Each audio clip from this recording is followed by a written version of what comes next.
ताज़ा तरीन खबर आपको देंगे। भारतीय एयरलाइंस में बहरान की सी कैफियत पैदा हो गई है। परवाजों के रुख मोड़ना पड़ गए हैं।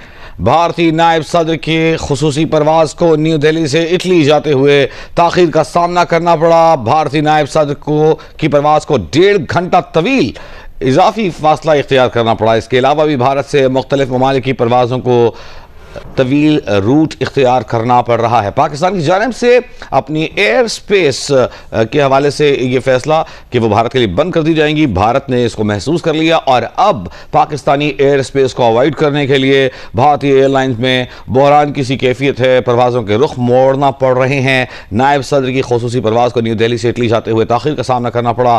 भारतीय नायब सदर की परवाज़ को 1.5 घंटा तवील फासला इख्तियार करना पड़ा। दीगर परवाज़ों को भी लॉन्ग रूट लेना पड़ रहा है पाकिस्तानी एयर स्पेस को अवॉइड करने के लिए।